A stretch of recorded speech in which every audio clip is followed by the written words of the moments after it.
So the person that brought me to Church on the Hill was my friend Randy Nelson. I knew him as a faithful attendee, and he volunteered every week for the high school group and was very involved. So I came and I stayed because we ended up getting married and having children and raising our kids at Church on the Hill. I also have really grown up in my faith. A couple decades later, I'm a mature believer now. So that's why we stayed.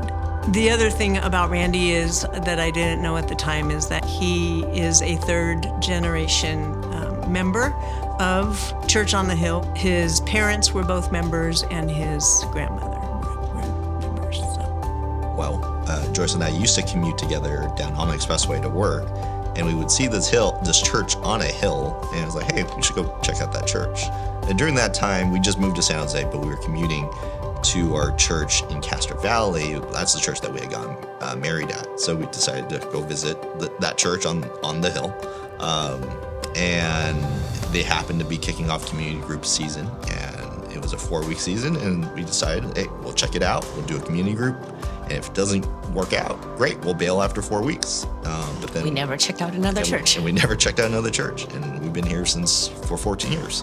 In 1970, we bought a home here in South San Jose. We had a daughter, 5, who was Kimberly, a daughter, 3, Michelle. So we came to the First Baptist Church, which had just been built up on the hill, and it was everything that we wanted.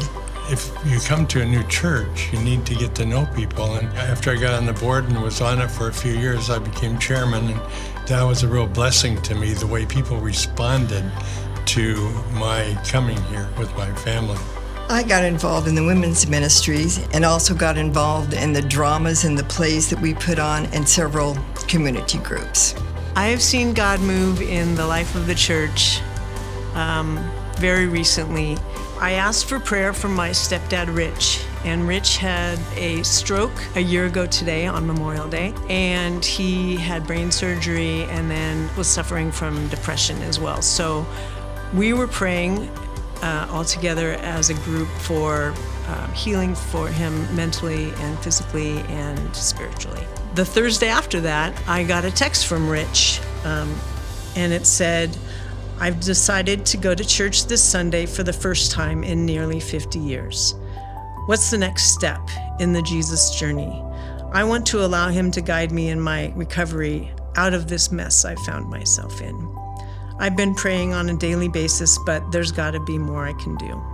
I immediately called him and, told him I was so excited. I had been praying for him for so long, and I was just thrilled at this news. And we prayed together, and I told him, it's great that you're praying and that you're going to go to church, but I think, it would be a great idea for you to get in the scriptures. And I asked him if he had a Bible, and he said yes. And so about 10 minutes later, I got another text from him, and it said, of course I have a Bible, and you gave it to me 10 years ago. So I had forgotten that. I sent him 2 Timothy 3:16. His response to it after he read it was, I think this just shows that, scripture is really important and there's a lot to be learned from it. And I said, yes, I agree with you, but what really strikes me is that it's God-breathed. And he said, I am so excited to read this fabulous book. And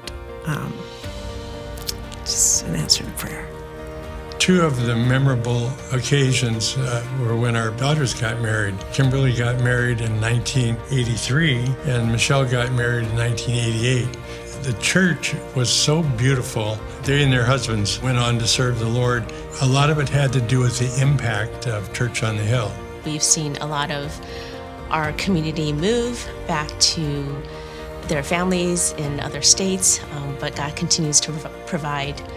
And God continues to draw people closer to Him, and we love watching baptisms. I happen to be on the elder board and kind of see how the sausage is made at the church, and I have front row seats on the finances and what goes on in the church. And every year, we always don't think that we're going to make it in terms of budget. But every year, God delivers, and He's always faithful there. God has given us a legacy of having 5 generations in this church.